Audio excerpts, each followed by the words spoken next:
Treat me like a fool, right? Morning, guys.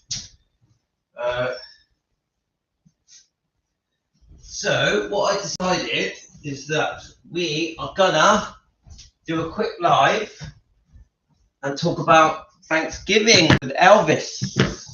I've been trying to find some Thanksgiving stuff.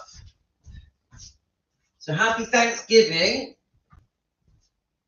Let's see if we can put a bit of some Elvis on in the background, of course.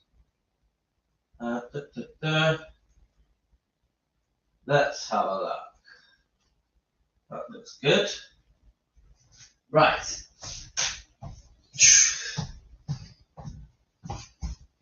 Let me get my tea.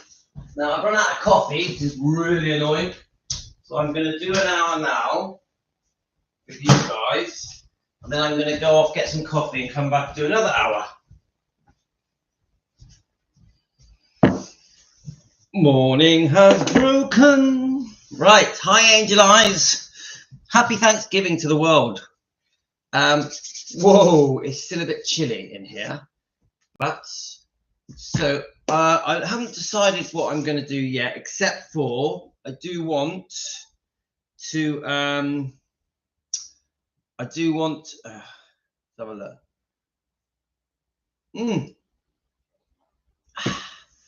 I do want to go through Thanksgiving stuff, but let's give you guys a chance to join us. Hi, Angel Eyes.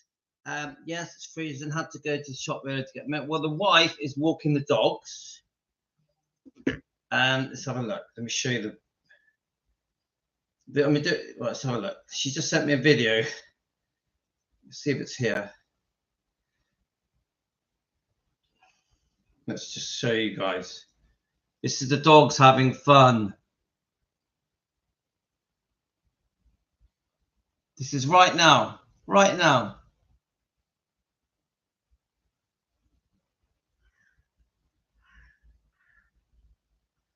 I'll play it again. I mean, my dogs, they love it. They love it. Yeah. Even though Ella is 11 and Princess is 15, they got loads of go in them. I think the Jack Russells can live right into their 20s. Yeah, they keep going, Jack Russells. I don't know how Angel Eyes. I don't know how where you are of Jack Russells.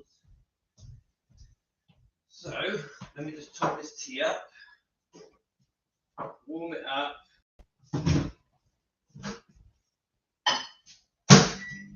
So I have posted a few videos this morning. I did post a couple of videos this morning, just some shorts and some bits and bobs. I reposted the Anita Wood. Let's have a look.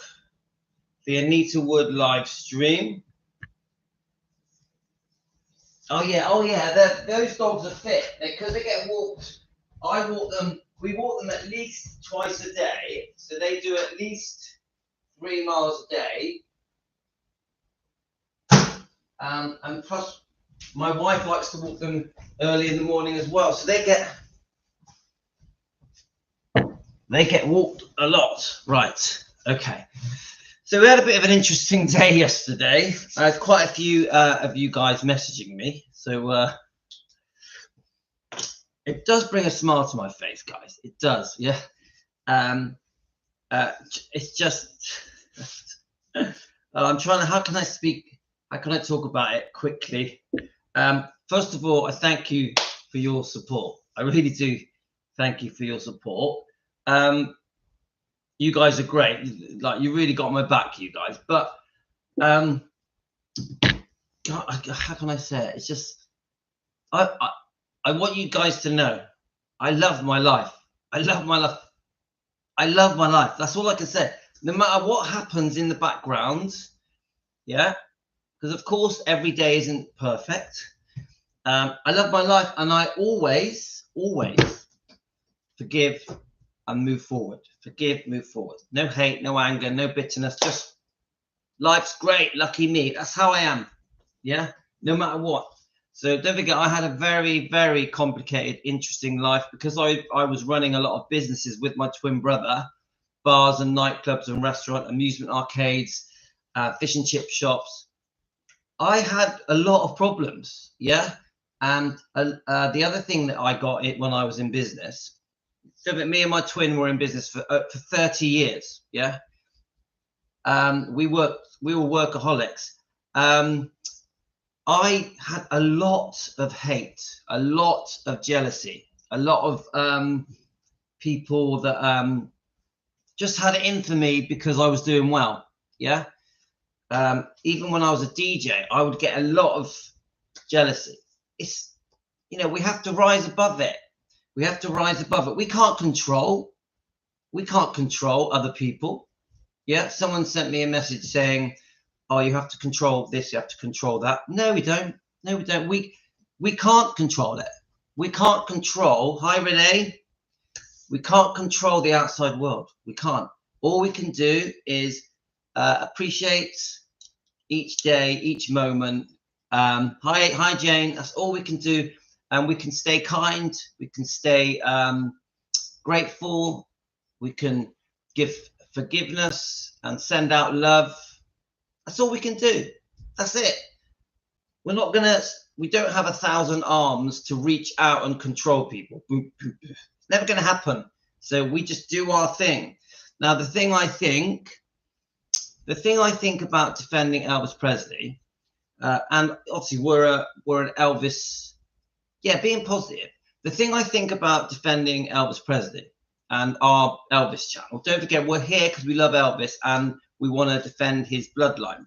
Our lives were changed with our connection with Elvis. And when we're reading these few books, like at the moment, I'm really enjoying Inside Graceland, and I'm really enjoying Anita Wood's book. Yeah.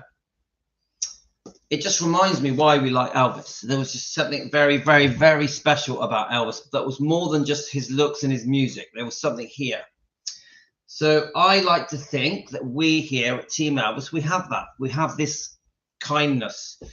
And but that doesn't mean that everyone is going to like what we do. You're going to get people that disagree with our views. Like every now and then we'll have someone join us that is very strong-minded, that wants to almost force us to agree with them. Well, we're not going to, are we? We've got our own opinions. We don't have to agree with anyone. Yeah. Now we can listen to people's opinions and debate and talk it through. But as soon as people become rude, then they have to be blocked. Now I think I've blocked 5 people in the last 2 weeks. Yeah. But every one of them was rude. Every one of them was rude. I won't block a person unless they're rude to me. Yeah. I'll let someone have a debate and disagree.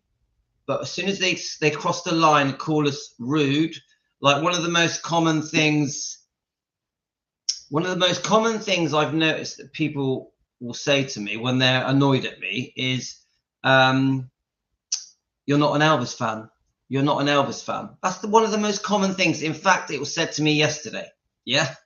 Now that's, to me, that's about as rude as you can get, because I feel a massive loyalty to Elvis, because I feel that Elvis changed the course of my life for the better.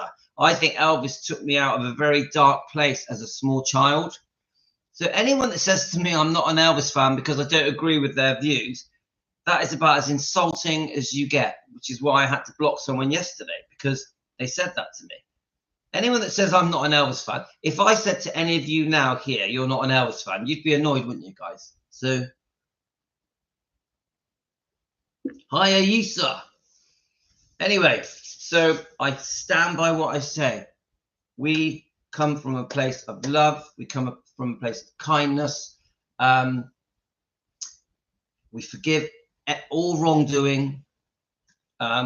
We wish everyone well, whether they are a YouTube channel or a subscriber or an Elvis fan or just general public. We send love. Love is what we send. So, and I'll say that over and over again. So no matter what anyone no matter what anyone's opinion is of Team Elvis or of me, doesn't matter, because I know my truth. We know our truth. So there you go, guys. I think do what you think you want to do, and stick to which is great. You are. Thank Renee. I fully appreciate your support. So Renee, all of you guys, I was going to read. It's freezing cold, isn't it, Karen? I was going to read a book, but then I thought I need to go and get coffee. So I thought I needed to make the video a bit shorter. So I just thought, well, it's Thanksgiving, isn't it? Happy Thanksgiving to America. Obviously, we have many people all around the world, Britain, and all different countries, Canada, Australia, Germany, Spain, you name it. You guys are all around the world. So I thought, as to show a bit of respect to the Americans out there, I'm going to read about Elvis and Thanksgiving. Just thought we'd give it a go. Right, so Elvis and his fans can be thankful for each other on Thanksgiving. Elvis, now I haven't read this, so let's just see how it goes. First time I've read this, okay, guys? I hope you've got a nice cup of tea. Nice cup of tea. Elvis had much to be thankful for during his lifetime. Certainly, his loyal fans would have Certainly, his loyal fans would have been on his list, and Elvis acknowledged his gratitude to them often during his career. His fans propelled him to fame into the 1950s, buying his records and attending his concerts in vast numbers. They made him the most popular entertainer in the world. When he went away for 2 years in the army, he wondered if his fans would still be there when he returns. And we know about this, don't we, guys? He needn't worried. He needn't have worried. His fans waited patiently during his absence and eagerly welcomed him home. They continued to buy his records and see his movies, even when the quality of both diminished during his mid-60s. Dogs are coming, guys. And when he finally went back on the road, a new generation of Elvis fans joined the old one to fill the auditoriums wherever he was approved. Now, come on, guys, he was never going to get forgotten. We know this. When Elvis went to do his basic training and then eventually off to Germany, he was worried. He was insecure about if he'd be forgotten. He was worried about what movies to do next. I suppose when he went to Germany, he felt, obviously his mother passed in '58, so during his basic training, so he went to this strange land, that he'd never been to before.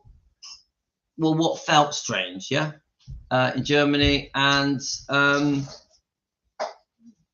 we know he had quite a few girlfriends by the sounds of it when he was in Germany, but obviously he meets Priscilla just temporarily, really. It was a short friendship, didn't last very long, and which changed the course of history, because we know that meeting with Priscilla is ultimately why this relationship ended, which we are gutted about, because I think they were the perfect match. Anita Wood and Elvis were perfect for each other, and the more we read this book, the more we realize that.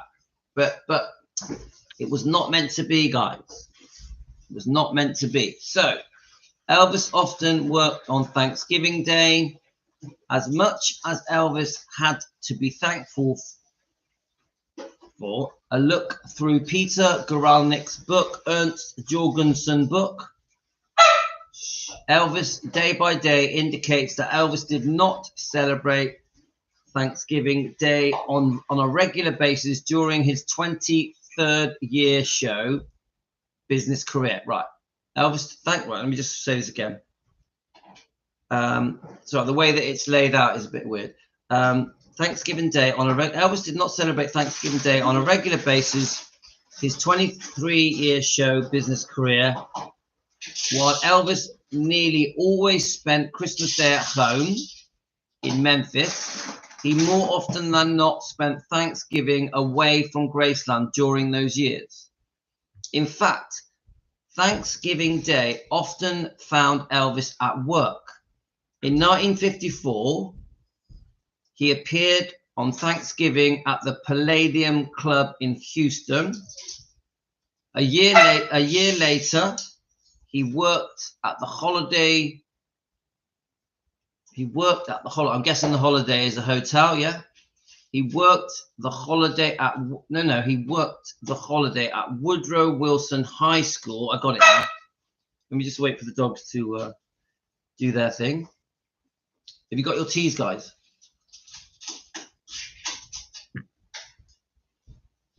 Hi, Gio. Let's have a look. A year later, he worked at the Holiday Woodrow Wilson High School in Port Arthur, Texas. In 1956, he was again on the road on Turkey Day. He was appearing at the Sports Arena in Toledo, Ohio. At times during 1960, Elvis was working in Hollywood at Thanksgiving time on November the 24th, 1960. He was shooting Wild in the Country at the 20th Century Fox Ranch in north of Santa Monica. The next year, he was working on Kid Galahad's in November. He spent holiday driving back to Memphis in 1964. Having just finished work on Tickle Me location, shooting The Stay Away Joe ended the day before Thanksgiving in 1967. And he was in the middle of filming a little, Love a Little, Live a Little. So it's called filming a little. Well, they've worded it funny here, but it says here, Little, Little, Love a Little, during the November holiday period in 1968. Even when Elvis wasn't on set, Thanksgiving was an important day for his films. 6 of his movies were released nationwide the day before Thanksgiving to take advantage of the 4-day school break. They were Love Me Tender in 1956, GI Blues. In 1960, let's have a look, A Blue Hawaii. I'm not sure if the years are a bit mixed up here. So we've got Girls, Girls, Girls in 61, in 62, Fun in Acapulco, and in 63, Harum Scarum. I think those years are a bit not correct, yeah? Elvis worked the final 2 Thanksgiving days of his life. After Elvis returned to Vegas, stage national touring in the 70s, he seldom worked on Thanksgiving. The only exceptions were the last 2 November holidays of his life. On November the 27th, 1975, he flew to Las Vegas on the Lisa Marie to start a new engagement there. And on November the 25th, 1976, he performed on stage at the University of Oregon in Eugene. Along the way, there were some interesting Thanksgiving days in Elvis's life. As noted by Nick Jorgensen, in 1957, Elvis spent the holiday evening watching Pat Boone's new movie, April Love, at Lowe's Place in Memphis. That's Princess, right? Princess wants to go out. She's just been for a walk. I'm gonna let her out. Then she'll bark. Then she'll bark for me to let her back in.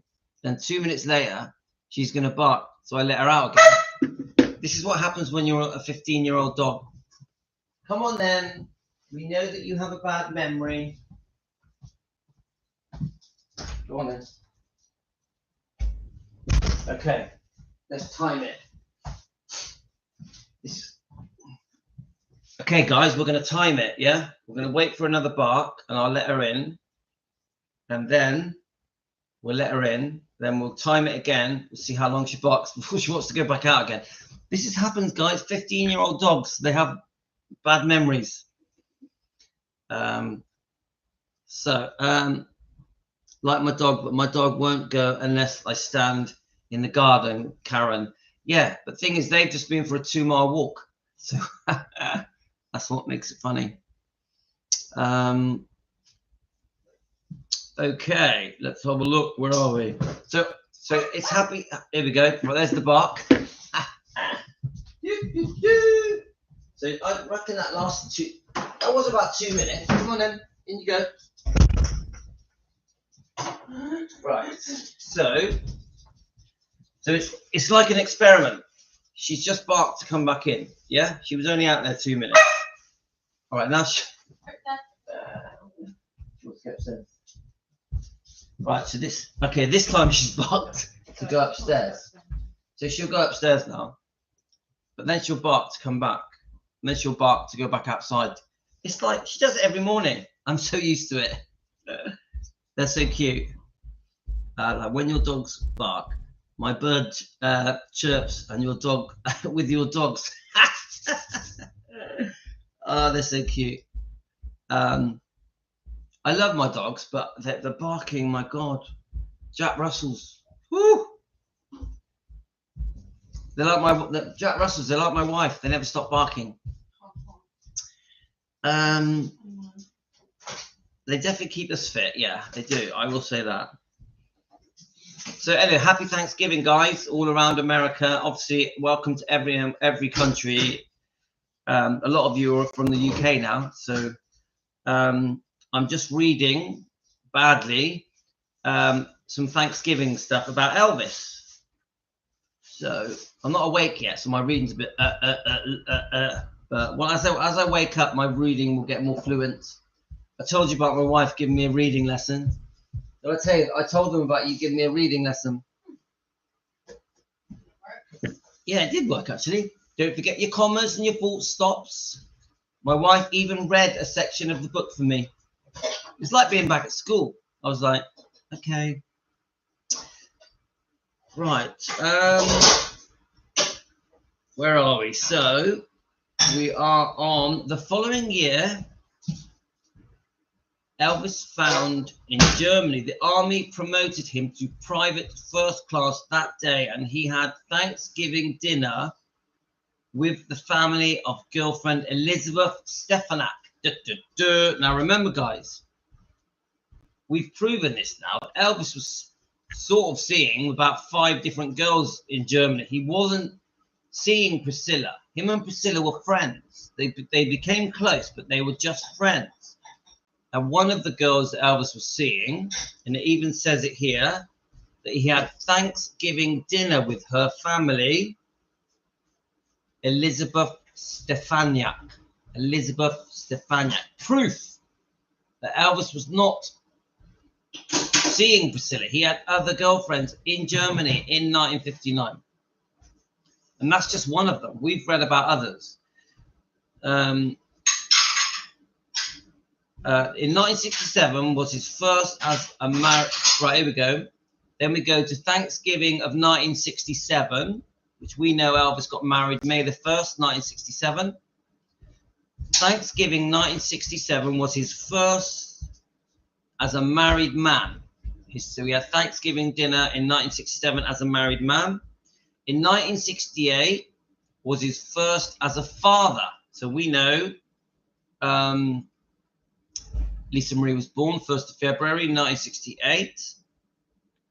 Then it jumps forward. In 1972, Elvis already legally separated from Priscilla. Again, we always get told that Elvis officially separated in 73, but the truth is they separated in 1972. But I would go back, I would take a year off that, because remember, Priscilla was secretly seeing Mike Stone. She'd already been unfaithful with Steve Peck, the dance instructor, couple of months after Lisa Marie was born.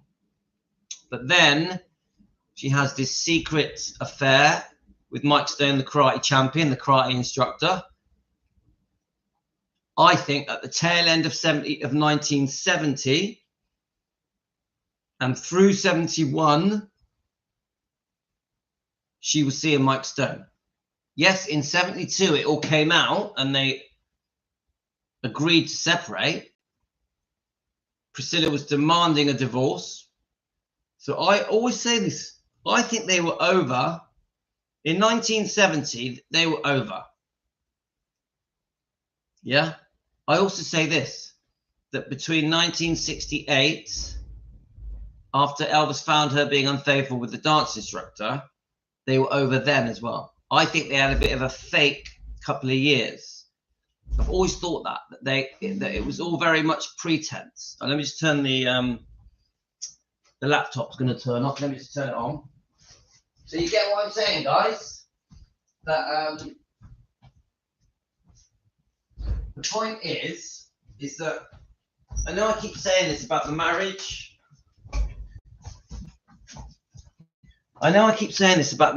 That their marriage only lasted 10 months. And when I say this to people, they're a bit confused. But you think about it. Elvis lived like a single man until they got engaged in 1966 December. Yeah, which was pretty cruel to Priscilla, I think. She had moved over. She knew the way Elvis lived. She knew he was a single man. He acted like a single man. She knew he had other girlfriends. She knew. But she took a chance. She moved over with the hope of becoming Elvis's wife one day and having his child, and obviously celebrity lifestyle and living in a mansion. She moved from a very humble home in Germany to the extravagant Graceland. Yeah. So she took a chance. It was a gamble, in my opinion. She moves over. Elvis is living like a single man. He's going off regularly, filming 2 to 3 movies a year. So she didn't really see him that often. Now, Elvis loved being in Memphis, so he would, or loved being in his homes. So he would go out of his way to get off those movie sets and get back to Priscilla as often as he could. Yeah. But it was pretty obvious. Elvis got very close with his co-stars. Yeah. It wasn't always affairs. Elvis just loved being with women. He loved being with the co-stars. So my point is this, that there was a difficult time for Priscilla between 1962 and 1966. He was doing his own thing. She knew he was doing it. She knew what she was getting into. She chose that life. She knew what Elvis was, how Elvis was. And I think this also went on a bit with Anita Wood, but I think Anita Wood wasn't having none of it. Yeah, Anita Wood would not accept that Elvis would see other people. She was not having it. Yeah, she was a very proud person with a lot of self-respect. Anita Wood would not be second best to anybody. Yeah, she would not be second best to anyone. Now, Priscilla was different. She was prepared to take the flak with the hope that they would one day get married. Now, around December 1966, Elvis decides, right, I'm going to commit. I'm going to marry you. He asks her to get engaged and ready to get married on the 1st of May in 1967. Now, I do think at this point, Elvis had become faithful and loyal. We know that she got, they get married at the Aladdin, May the 1st, and she gets pregnant very quickly. Now, I do think, I've always said this, I do think Elvis was pressured into that marriage. I do. I don't think Elvis was ready to be married. He was still I think he was still in his 20s. Just wasn't ready, guys. Just still loved women. He would fall for his co-stars. He just wasn't ready to be with one woman. Yeah. He did make a lot of promises. So eventually, he's under pressure from Colonel Tom Parker, from Vernon, from Priscilla's parents, and he commits. He said, do you know what? Let's do it. Let's get married.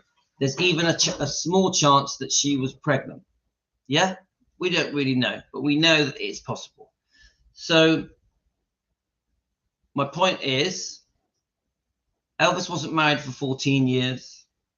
Some people say that they were married for 7. Some people say they were married for 4.5 years. Elvis wasn't with Priscilla from age 14 to age 23, whatever it was, maybe a little bit older. The marriage only lasted, I think, 10 months. But if we use the dates up till she ran off with Mike Stone, the karate champion, around 1970, yeah. Work it out, guys.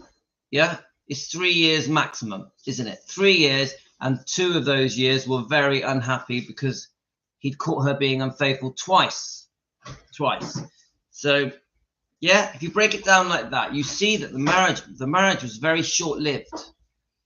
Definitely not a proper marriage. Yeah, definitely not.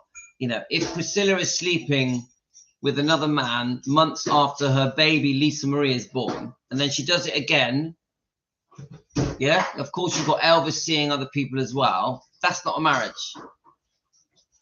So if you sum it all up, Priscilla moves over when she's nearly 18 to live in Graceland with the hope that Elvis may marry her one day, knowing that he had other girlfriends. And then it just carries on getting worse and worse because Elvis commits for a short period of time. He tries to do the right thing. The good side of Elvis, that is a decent Christian man that believes that marriage is forever, yeah, that families shouldn't break up, yeah. That side of Elvis kicked in for Priscilla, and he tried to do the right thing, but it all gets thrown in his face once Lisa Marie gives birth, is born. Then that's it. His wife that he committed to, that he eventually kept all his promises, got engaged, got married. It was a very public marriage around the world. It was a very public birth around the world. The whole world saw the pictures and videos of Elvis with Lisa Marie. Proudly, Elvis was a very, very proud father. But then within 6 to 12 weeks, Priscilla is unfaithful. So it's all over, guys. It's all over. Even me, if I was with my wife and 6 to 12 weeks after we had our first baby, she was sleeping with another man, we would have split up. We would have split up. Do you see my point, guys? So Priscilla it's the ultimate betrayal, yeah? Elvis marries her. The whole world knows about the marriage. It's a very public marriage. She humiliates him by being unfaithful just after Lisa Marie is born. Now, Elvis is massively embarrassed. He knows the whole world are about to find out that weeks after Lisa Marie was born, that his wife, that the whole world watched him marry, has been unfaithful with the dance instructor, Steve Peck. So Elvis was like, oh my God, what has happened in my life? So he tried to hide it. He tried to hide it for a couple of years. But then she does it again with Mike Stone, the karate champion. So put your feet in Elvis's shoes. He's with this woman. He's fulfilled his promises to get married one day, have a child. She's betrayed him. Then she betrays him again. This is in public. Don't forget, the second time she betrayed him with Mike Stone, the karate champion, she did it in front of the world. All the tabloids, the paparazzi, the magazines, the TV news companies were covering that story. Mike Stone, Priscilla runs off with Mike Stone. They're all covering it. Now remember, Mike Stone, his wife, Frances Stone, was pregnant. She also had a 3-year-old girl. So Priscilla has ran off with the karate champion. You couldn't have picked a worse person because Elvis was obsessed with karate. Priscilla has run off with a karate champion.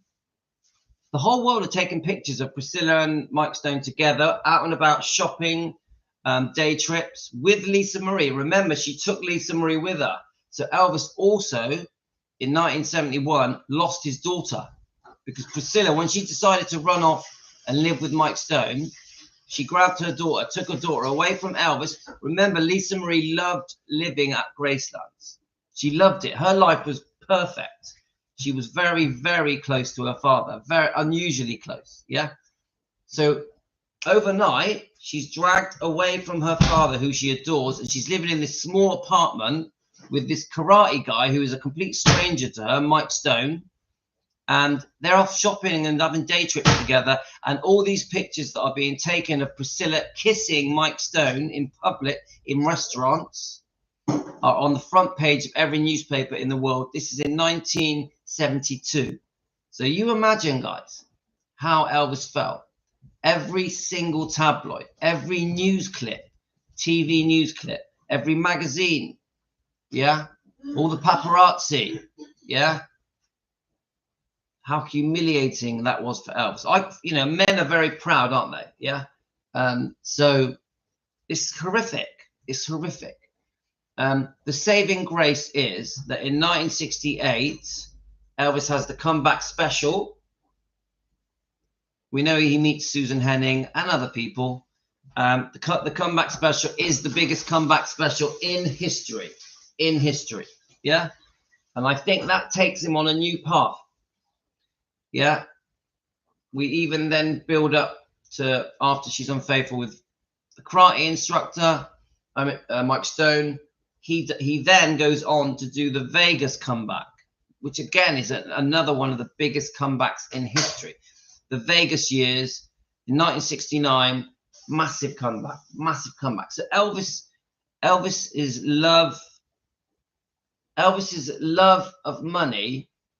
Sorry, Elvis's love of music, singing, performing, his fans, doing tours, sees him through this horrible time with Priscilla, where she is blatantly humiliating him in public.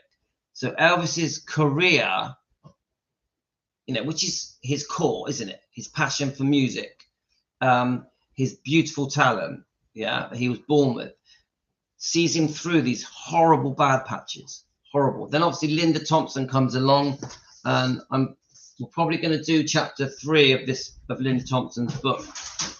Probably when I come back after, I'm going to go and buy some coffee, and I'm going to read chapter 3 of that. So you get where I'm going, guys. You get the feel. Elvis. Now, if you go by the book Elvis and Me, Elvis very much is a victim. Priscilla is the victim. Yeah. So if you look, this book that was written by Priscilla, to make Priscilla look like a victim and Elvis look like a bad guy, like a predator. But this is an upside down book. This is a book of lies, a rewriting of history. Yeah. The truth is, Priscilla was not the victim. Elvis was the victim. And when you break down these facts and you understand the timeline of before they got engaged, when they get engaged, when they get married, when she gets pregnant, when the baby is born, then you go into the Steve Peck affair and the Mike Stone affair. When you break it all down, you see that Elvis was abused by Priscilla. And then it just carries on. Because don't forget, even after Elvis died, there is this horrific attack on him for money that is literally brings him to bankruptcy. Yeah. This is right up until the day he died. Remember, he was very sick when he died, very, very chronically unwell. Yeah. He put on weight. He was heavily on medication, probably problems with anxiety and depression. Yeah. He was so unwell, he didn't know where to turn. So he was literally taking 30 tablets a day. Yeah. This man didn't know how to fix himself. This man was in a serious pain and discomfort, couldn't sleep, couldn't relax, couldn't wake up. Literally everything about Elvis's life in 1977 was a mess. Yeah. Even the relationship he was in with Ginger Alden was not working out. It was not working out. Ginger Alden and Elvis, as much as I respect Ginger Alden, she seems like a lovely person, their relationship was not working out. So then at the same time, Priscilla is hammering Elvis for this divorce settlement, demanding millions of dollars that he doesn't have. So in the end, because he couldn't pay her, the attorneys come up with a deed of trust, place a lien on Graceland's, his home, his mother's home. And so Elvis has to agree to pay Priscilla in these installments with money that he doesn't have. And this is all happening months before he died. Yeah. So you get it, guys. When you really understand the mess, really from the moment she was unfaithful in 68 to the day he died, it is horrific. It's horrific. Some serious bad treatment from Priscilla. Now, I don't hate Priscilla, but I do want to defend Elvis. And to defend Elvis, we have to bring all these things up. We have to show people the truth based on research understanding the facts. Many of the things I'm saying to you have been admitted by Priscilla. Yeah. So the bottom line is, guys, that man, he met a devil in disguise. Priscilla was a devil in disguise. And you know what? I don't like to say that. I don't like to speak about people in that way. Yeah. But when you break down the facts, and then if you place that same treatment on yourself, if all the things I said to you now were me, and Priscilla was unfaithful to me with my newborn child, and then was unfaithful to me again with her karate instructor, and then screwed me over for a horrific, greedy divorce settlement where I nearly lost my home. Yeah. And then don't forget, we go on, guys. Then we go on to not just the divorce settlements. We go on to how things were with Vernon Presley and his last will. We also go on to the situation where Priscilla has always taken credit for saving Gracelands, for opening Gracelands as a living museum. It's not true, guys. If you go behind the scenes and search the facts, do research, you start to understand that Gracelands was never going to be sold. Memphis City were never going to allow Gracelands to sell up and be broken up and all the rest of the lies that Priscilla says. Priscilla literally said, if she hadn't have stepped in, that Gracelands was going to be sold off, broken up, even taking the wallpaper off the walls. It's just a massive lie. Memphis City had already had plans in place. Jack Sodden, Morgan Maxfield were already drawing up plans to turn Gracelands into a living museum. It was all there before Priscilla came along. Yeah. So she did not save Graceland. Even the living museum, all the plans for the living museum at Graceland were already done and dusted. It was all about to happen. And then Priscilla steps in because Vernon dies. So Priscilla becomes executor, trustee on behalf of Lisa Marie. Even that situation is very complicated because Elvis did not put Priscilla in his will because he knew that Priscilla had already been taken care of. When they did the second divorce settlement, Priscilla had been handsomely paid a massive amount of money. So Vernon also felt that Priscilla had been taken care of. Now remember, Vernon had become very sick. So you have a complicated situation there with Vernon. When he passes, he does at some point agree that Priscilla should be one of the executors and the trustee on behalf of Lisa Marie. I think part of the reason he chose that was because she had a charge on Graceland. This deed of trust had been created so there was a debt owed to Priscilla by Gracelands, and I think that gave Priscilla enough leverage and power that Vernon felt he had no choice but to allow Priscilla to be the executor, the trustee on behalf of Lisa Marie. So basically, she owned Graceland, isn't it? On behalf of Lisa, but she owned it. So you get what I'm saying, guys? It's a mess. And then we now know, in hindsight, we now know that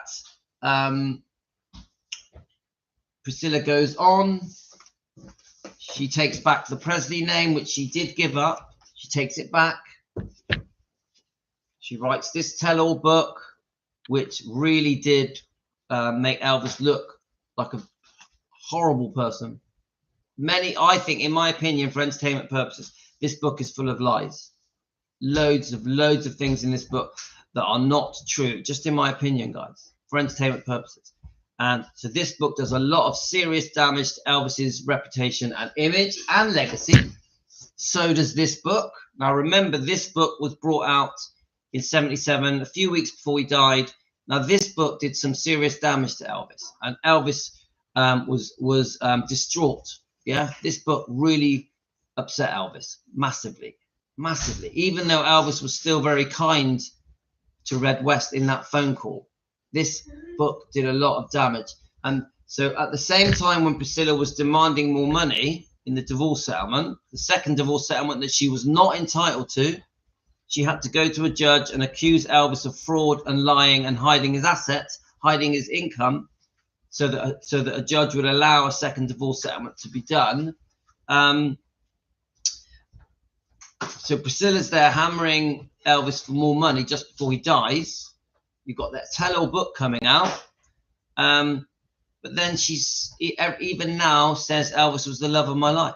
It just doesn't make sense. None of it makes sense. How can someone 47 years after they died go on to a chat show and keep repeatedly saying Elvis is the love of my life, I still love him, when we know all this, when we know all this horrible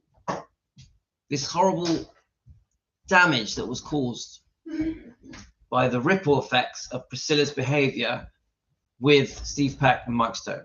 Yeah. And the greed with the money. There's some intense greed here. Yeah. Elvis could have lost his home. He was forced to sell his recording rights so that he could pay Priscilla pre-1973. So it's just, all of it is just, ugh.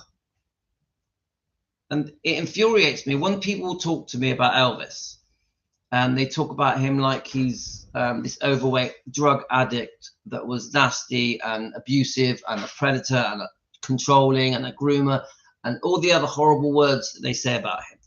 I always think, do you know any of this? You know, do you know any of this? I always think that. I always think everything we've just spoken about, I think, you know, you guys have got this very blinkered opinion. Not you guys, I'm on about the general public, yeah? Very blinkered opinion of Elvis. You just see him as this nasty, druggy groomer, yeah? But then I think, if only you knew. If only you knew. So then when I start saying to people about all this stuff, yeah, they don't believe me. They don't believe it. It doesn't matter what I say to defend Elvis. I'm on about non-Elvis fans now, yeah? It doesn't matter what I say about Elvis. They don't believe me. They don't believe me, even though it's true. It's true. So anyway, that was a bit of a long waffle, but I'm going to read a little bit more of this. How is everyone? Happy Thanksgiving. And if you're waking up today, a bit later on, have a great day today on Thanksgiving. Enjoy your food, enjoy your family, your friends, your cousins, your uncles, aunties, grandma, all of it. The atmosphere of Thanksgiving is always amazing. Have a really, really good Thanksgiving. Right. I think, let's have a look. So in 1972, Elvis already legally separated from Priscilla and spent the holiday in Hawaii with girlfriend Linda Thompson, and I really feel that Linda Thompson helped Elvis move on from Priscilla. I really do believe that. No matter what you guys think of Linda, I really think the first year they were together, she did a lot of good, honestly. 3 days earlier, Elvis had held a press conference to announce his satellite concert to be broadcast from Hawaii. Elvis fans have much to be thankful for on Thanksgiving. Certainly, Elvis fans have much to be thankful for at the Thanksgiving time. Elvis's older fans should be especially thankful for all the young Elvis fans out there, those who have grown to love his music, even though he may not have been born today during their lifetime. There are the ones who will assure that his legacy will live on. Without them, the first generations of Elvis fans of the 50s and the 60s would be like a high school graduation class whose reunions find fewer and fewer alumni still standing as the years go by, like their parents who passed on their affections for Elvis to them. The new generations of Elvis enthusiasts will hopefully pass on that spirit to their own children. I like that. I'll read that bit again. This new generation of Elvis enthusiasts will hopefully pass on the spirit to their own children. Well said. Well said. And I will try and do that. Definitely. Right, I'm going to quickly read your comments, then I got to go. I'm going to go and get some coffee, and then I'm going to come back and we're going to read a book. Let's just quickly whiz through. So good morning to everyone. Also, we've got Angel Eyes, Ayisa, and Deborah, Gio, and Karen, and Luan. So Luan says more storms tonight, Louis. That's good that you keep going. You have to be outgoing to stand up. Thank you. You love my dog. Like my dog. Yeah, come on. We love the dogs, don't we, guys? I got up to start cooking Thanksgiving meal, and I was like, I need a live. Okay, hope it helps. We don't have Thanksgiving in England, do we? Christmas Day is about as close as we get to that. I think we should. We'd have 2 really good days then, wouldn't we? Deborah, he's like, but it gets about 11 at night. He shouts. Let's have a look. So it's snow here on Saturday in Missouri. Then Sunday kicks off the parade of lights to kick off Christmas. That sounds great. We used to have a bird of paradise. We had it for one day. I reckon Elvis would have better been married in his late age. Yeah, he just wasn't ready. He wasn't ready. He should come on. We all know he should have married Anita Wood, innit? That's where we are at the moment with the reading books. That's what we think.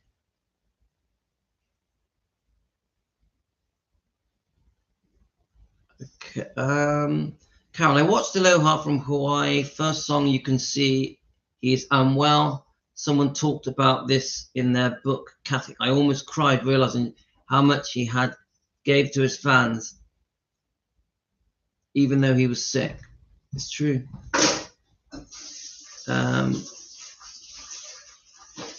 So we talk about, obviously, the book Child Bride gives an alternative look at Priscilla in her younger years. It's not all good, mind that book. It's got some things in it that are not very nice to Elvis. So it's not all good, guys. I wouldn't raise your expectations, but it does show us a side to Priscilla that we didn't know about, really. Right, anyway, guys, I'm going to go. We've done nearly an hour. I am coming back, though. What I want to do, I'm going to go off, get some coffee, and come back, and I'm going to read chapter 3 of this book. This is my plan, which will probably be another hour. I'll probably come back in about half hour, 45 minutes. So I just wanted to say happy Thanksgiving to everyone. That was the whole point of this video, but I did go on a bit of a tangent, of course, as usual. Nothing new. So thanks, guys. I'll see you later, and I'll be back to do some reading with everyone. I'll see you all soon, guys. Take care. Happy Thanksgiving.